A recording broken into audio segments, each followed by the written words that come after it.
इयत्ता 6वी विषय गणित. आजच्या भागात आपण सराव संच 9 अभ्यासणार आहोत. प्रश्न पहिला आहे, अंशाधिक अपूर्णांकात रूपांतर करा. विद्यार्थी मित्रांनो, इथे एक गोष्ट लक्षात ठेवा की 7.2/5, 5.1/6 यासारख्या अपूर्णांकांना पूर्णांकयुक्त अपूर्णांक असे म्हणतात. पूर्णांकयुक्त अपूर्णांक म्हणजे काय, तर 7 हे पूर्ण संख्या आणि 2/5 हा अपूर्णांकी भाग, 5 ही पूर्ण संख्या आणि 1/6 हा अपूर्णांकी भाग, म्हणून या अपूर्णांकांना पूर्णांकयुक्त अपूर्णांक म्हणतात. आता या अपूर्णांकांचे अंशाधिक अपूर्णांकात रूपांतर करायचे आहे.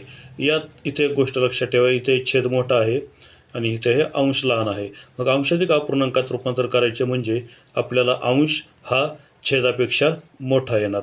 आता काय करायचे ते बघूया.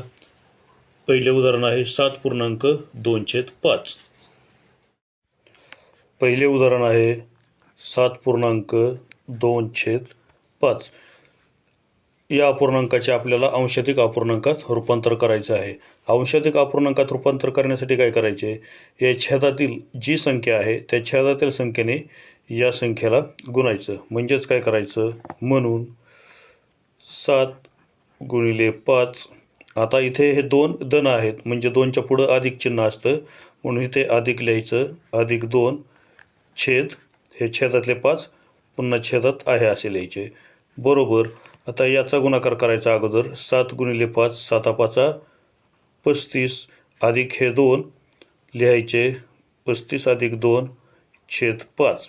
आता बरोबर 35ची आणि 2ची बेरीज करायची, 35 आणि 2 37, 37 छेद 5. म्हणून आता काय झालं, 7.2/5 या अपूर्णांकाचे 37/5 असे अंशाधिक अपूर्णांकात रूपांतर झाले. दुसरे उदाहरण आहे 5.1/6. दुसरे उदाहरण 5.1/6 या अपूर्णांकाचे आता अंशाधिक अपूर्णांकात रूपांतर करूया. अंशाधिक अपूर्णांकात रूपांतर करताना एक गोष्ट लक्षात ठेवायची, या छेदातील संख्येने या संख्येला गुणायचं आणि इथे ही संख्या मिळवायची. म्हणजे काय करायचं, इथे 5ला आपण छेदातील 6ने गुणलं, इथे एक धन 1 आहेत म्हणून इथं अधिक लिहिलं, +1 छेद छेदातील 6 आहे असे लिहिले. आता या संख्येचा गुणाकार केला, 5 संग 30, 30 आणि हे +1 इथे लिहिले, छेदातील 6 आहे असे लिहिले. आता या 30 + 1ची बेरीज केली, 30 + 1 31 छेद 6. अशा प्रकारे 5.1/6चे अंशाधिक अपूर्णांकात रूपांतर केलेले आहे 31/6.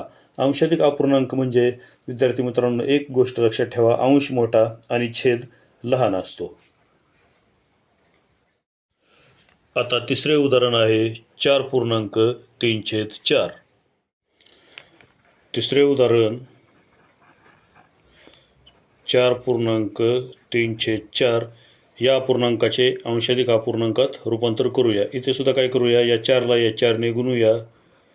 4 × 4 हे धन 3 आहेत म्हणून इथे धन चिन्ह देऊन 3 लिहूया, म्हणजे +3 छेद छेदातील 4. आता यांचा गुणाकार केला, या 4चा या 4चा गुणाकार केला, 4 चौक 16 अधिक हे 3, 16 अधिक 3 छेद हे छेदातील 4.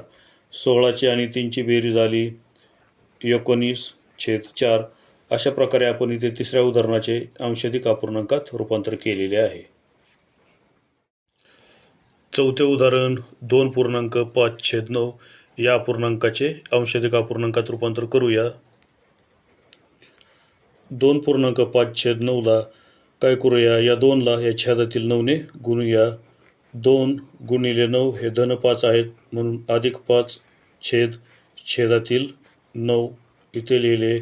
या 2चा आणि 9चा गुणाकार केला, 92 18 अधिक हे 5 छेद छेदातील 9, बरोबर 18 आणि 5 यांची बेरीज 23, 18 आणि 5 23 आणि छेदातील 9. अशा प्रकारे आपण इथे 2.5/9चे 23/9 असे अंशाधिक अपूर्णांकात रूपांतर केलेले आहे. पाचवे उदाहरण आहे 1.5/7 या पूर्णांकयुक्त अपूर्णांकाचे सुद्धा आता अंशाधिक अपूर्णांकात रूपांतर करूया. 1.5/7चे अंशाधिक अपूर्णांकात रूपांतर करताना इथे सुद्धा या 7ने 1ला गुणूया.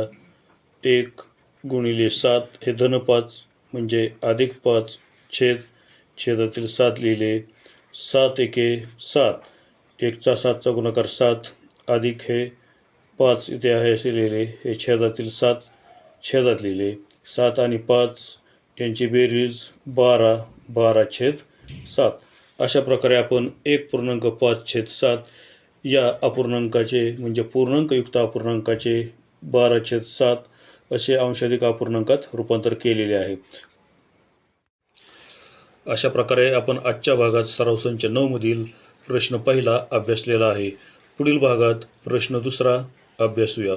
विद्यार्थी मित्रांनो, व्हिडिओ आवडला तर लाईक करा, शेअर करा आणि चॅनलला सबस्क्राईब नक्की करा. धन्यवाद.